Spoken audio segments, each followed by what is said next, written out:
Oh, hi there. Good evening.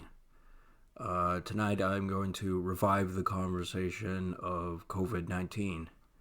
As you may well know, wearing masks is becoming more and more mandatory depending on where you live. That could be just about everywhere, or it could be in certain places where you're at. Public transit is a notable source. And it is proper. I'm not against not anti face covering. Um, because yes, people do speak moistly, and during this, depending on where you live, pandemic, it has a lot of people paranoid,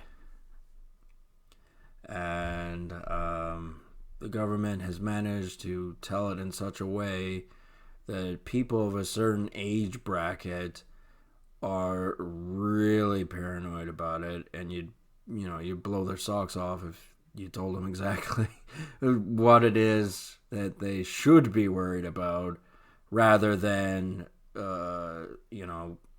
not the thing that they're worried about, but the after effect, which gets them, which is the COVID-19, the larger problem at whole that they've decided that they're going to ignore because they think people won't think about it, and if you don't mention it, it doesn't exist, and that sort of stuff. And it's like, no, you stupid asshole. It does exist. This is the real problem. And you're ignoring it and telling us to play along, and it's pure moronic rhetoric, propaganda.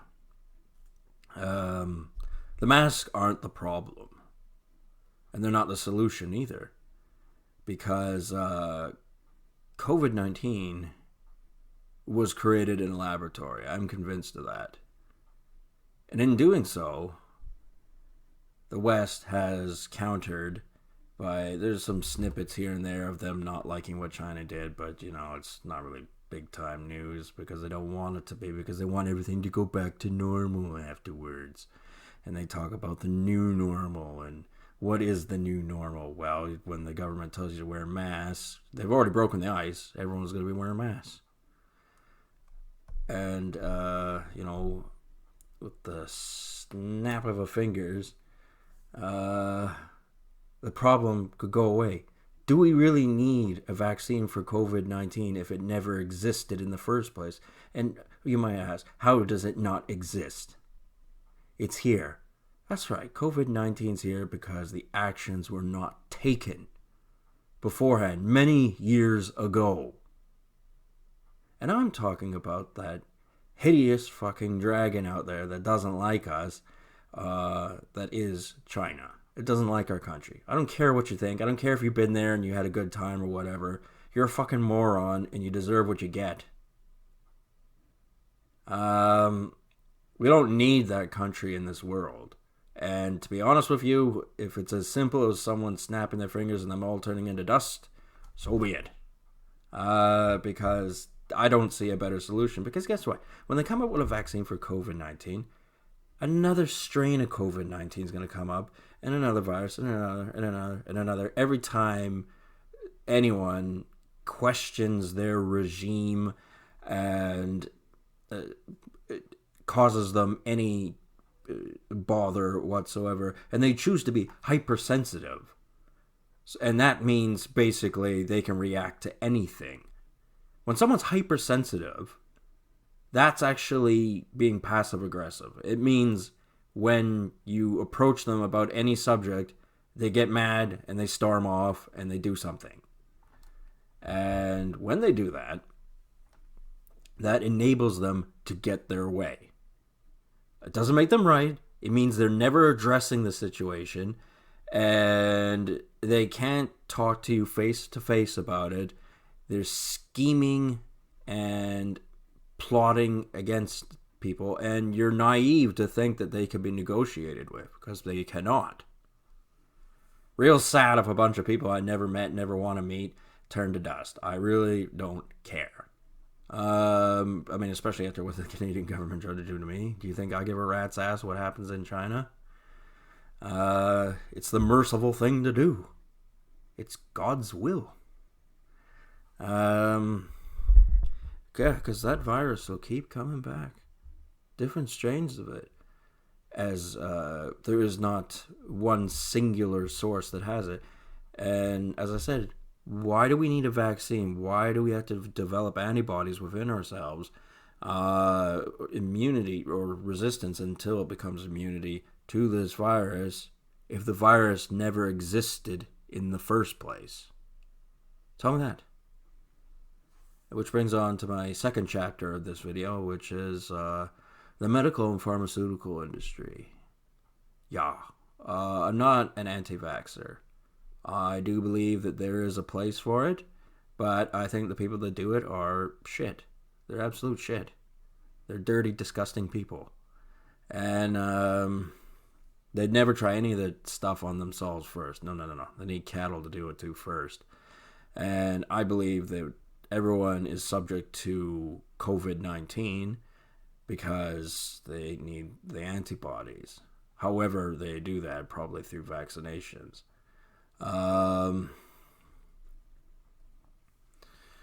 They're calibrating it. First of all, most people are going to seem asymptomatic. The word, they don't show any symptoms. I forget exactly what it is. Asymptomatic, I think it's called. I haven't looked it up. I don't look things up. Yeah.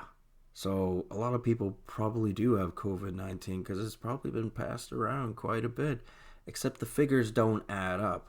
Most people don't think they have it. And guess what? There might be the paranoid odd person who might go check it out. Go get the test done and see if they have COVID-19. And it comes back as negative. Now you have to remember, the pharmaceutical medical industry lies. It lies all the time. It is the representation of that passive-aggressive entity I talked about that gets mad, storms off, doesn't want to talk about anything, because if it did, you would start to really not like it.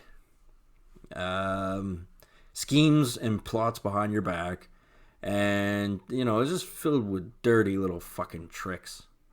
And a lot of people buy into it because they see the good results, anyway, of vaccinations. They don't see at that time, they gave vaccinations to pregnant women and the babies all turned out to have no arms. Don't talk about that one too much. You can't bring it up with them either. They don't want to talk about it. They don't want to hear about it. They don't want to even be there. They'll run away. They always do, because that would be an admission of guilt, which makes them complicit in that guilt because they are excusing it by neglecting to mention it. It's their profession. If you were so honorable, you wouldn't have to avoid questions and lie about things, would you? Yeah, that's not the way they see it, though. They only like to highlight all the good things they've done. And typically, in this day and age, especially when it comes to pharmaceuticals or the medical industry, they like to blame the white man when things have gone wrong in the past. And it's like, hold that phone. For starters, there's always a poster boy or a poster bitch for a medical movement or any kind of movement, really. So to say it was simply a white guy's fault is kind of dumb. And not to mention, a lot of people in written history who have come up with medical experimentation and come up with so-called treatments and things like that were actually Jewish. And Jewish people are actually not white compared to what people are used to thinking and what people have been indoctrinated to thinking. Jewish people are not white. They're Semites. Okay? And if you had a circumcision and you happen to be actually blooded Caucasian, then if you side along with their arguments, then guess what? You're an honorary Jew. Have it your way. So yeah, a lot of institutions are removing, monuments of white people, white men specifically, saying, well, they were a bad person, blah, blah, blah, blah, blah, and they're trying to guilt trip us out of power. And it's like, no. At the time, your people didn't have an answer. And if you did, you were a small cog in the machine that did have it done. And yes, horrible things have happened. But have you done any better since then? No, you haven't. And were you any better at the time? No, you weren't. However, this is a gradual forgetting about history, the bad things. And when you do that, things like the pharmaceutical industry, the medical system, can fuck up again and again and again and again and get away with it. Because everyone, is clamoring to them for this vaccination. And it's like, count me out. I don't want it. Certainly not the first trial. I want to see what people look like after they've taken it. Maybe they'll make me a special one. You never know. You can't trust these people, can you? They'll do anything. And, I know people aren't going to agree with that because they've only seen the positive results of vaccinations. And it's like, yeah, but you didn't see all the horrible times where it made things way worse. And the fact that the medical system's not actually prepared for this virus, which is part of the reason they're so alarmed about it. Why do you think they talk about it every day? Is it because they have it under control? Is it because they know what to do? No, they don't know what to do. They know masks aren't going to protect you. That's why they don't send that generic message saying, please wash your reusable mask. Please wipe your shield. They don't say that. They should. I mean, if they say stupid other things over and over and over again, why can't they say something just a little bit more intelligent and say, please wash your mask, you dirty bastard, every day? Can you please do that? No, they can't say that. No. That'd be beyond anyone's scope. So, yeah, I mean, don't forget where this virus came from. Because if you forget about it and it subsides, and the travel industry most certainly wants this to happen so that people go traveling, because a lot of people are cheap and they like to go to places like Asia for some fucking reason, mostly because they're stupid. They want to normalize that. That's why Vietnam came out and said, oh, we don't have any coronavirus cases. You lying bunch of shit. Like anybody would believe you.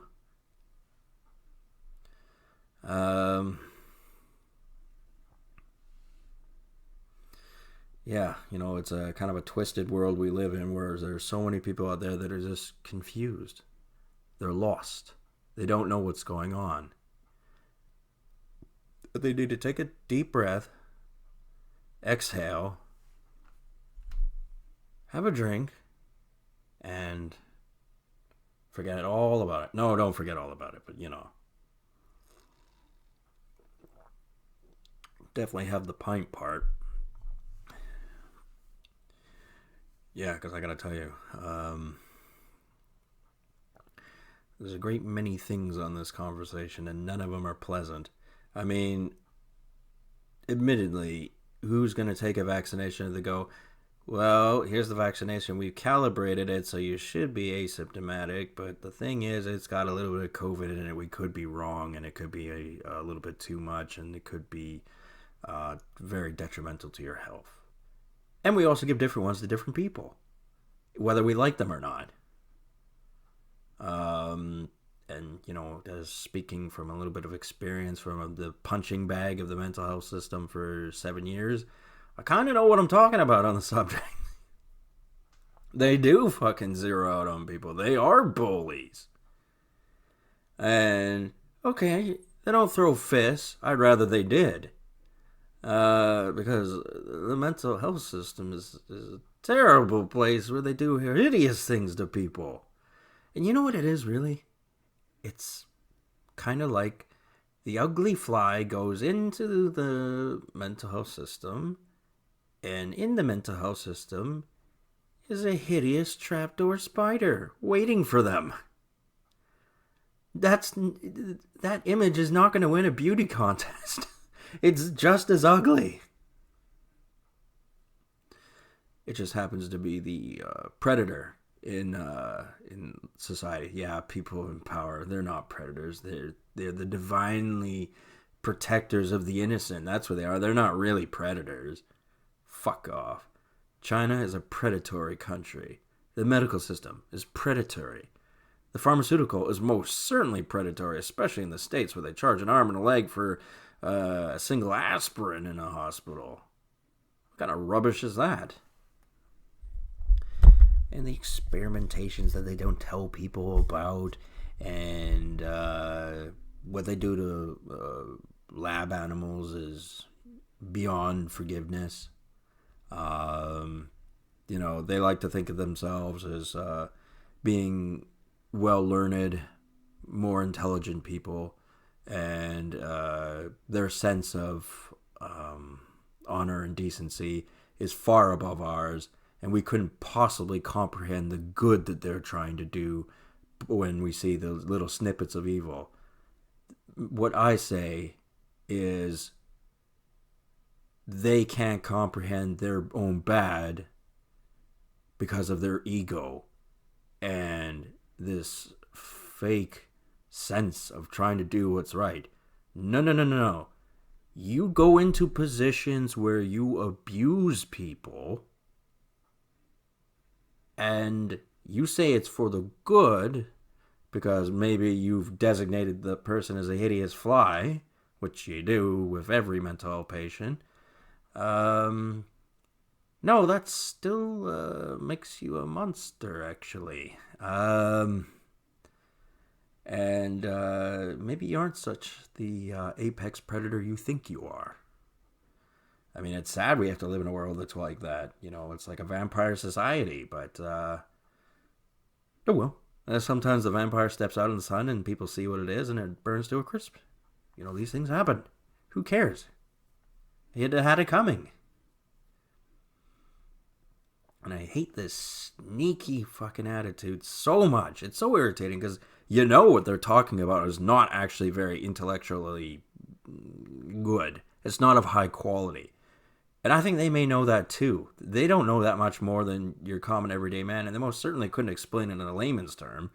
They make you want to jump through every single hoop so that you learn all the boring, useless information that they learned. And, it's kind of a despicable thing to do.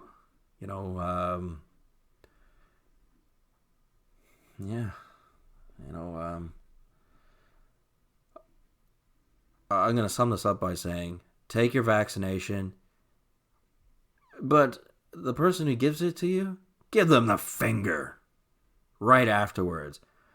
I mean, it's an uncomfortable thought that they're probably giving us COVID-19 on purpose, in increments, and this massive second wave that we keep hearing about is really them turning the thermostat up so that they can develop a vaccine faster for their own benefit, not yours. You'll get it afterwards, but you're the guinea pig first.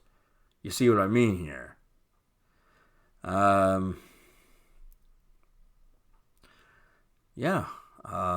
Not really a complicated problem, really. It is a problem, though. I mean, I don't enjoy being a guinea pig. I would prefer I was in a situation where we didn't have to worry about COVID-19 because it didn't exist. But no, nobody wants to take Thanos' side of the story. No, we have to keep having these problems over and over and over again. And it's because of the whiny, wimpy fucking, they're straight out of the 60s Vietnam protesters who go, oh no, man, like, peace on earth. Like, we can trust anybody if, we talk to them. Except when it comes to your own population. You don't want to talk to them because we're not important. But anyone important who doesn't like you, you'll talk to them and try and make dialogue with them and get on some sort of peace terms with them, even though they're as distrustworthy as you are, and they don't like you, and therefore they don't like us. And it's like you could solve the problem so much easier. But you don't want to do that because you're afraid your own skin might be set on fire. Like, a lot of people, really feel for Colbert and everything he does. And maybe I would have been brainwashed if I had watched his stuff, but I didn't actually watch his stuff because I didn't think it was very good. But you know what? When you wish upon a Weinstein, oh please, give Stephen Colbert COVID-19. That would make my day. That would make everything perfect. All this pandering to forces that are far more evil. Can't stand it, man. And that's exactly what's going on. This whole political climate is geared towards appeasing what the Chinese want. They've got the ball with this COVID-19 that they're threatening us with. Let's remember, they're threatening us with COVID-19. They're not warning us, they're threatening us. There's a difference. And basically, more and more people are getting bent to the idea that their solution, that, all right, well, we'll appease the Chinese a little bit, at least, be more reasonable, I guess, in their mind. Doesn't make any sense to me. That eventually to smooth things over. I've explained that in other videos. No, it won't. 100 years from now, there'll be somebody who's in power in China that hates us as much as the guys that hate us right now. And all this pandering at this very moment does nothing. Nothing at all. It's almost like their evil is immortal, has the ability to reincarnate itself. It's a personality that doesn't like us, that gave us COVID-19 on purpose, that will give us other viruses in the future on purpose. And our government's solution to the problem is appeasement and also getting us used to the idea of viruses and, when we're told to do things by the government, that we do them. Even if, the whole ideological belief behind it is structurally flawed. Like I said, we wouldn't have to create a vaccine for COVID-19. We wouldn't have to develop a resistance or an immunity to COVID-19 if it never existed. And it would never existed if there was about 1.8 billion tons of dust in China. And then we'll just send a Swiffer over there and pick up the pieces. Anyway, I'm going to have a drop more beer if you don't mind. And, yeah. I'll take a vaccine after I see a few other people take it. Then again, these things can, it take a few years before it kicks in. Who knows? Who knows what they can do with that kind of stuff these days? But I'll watch other people first. Or maybe, I don't know. Maybe I won't take it at all. Anyway, cheers.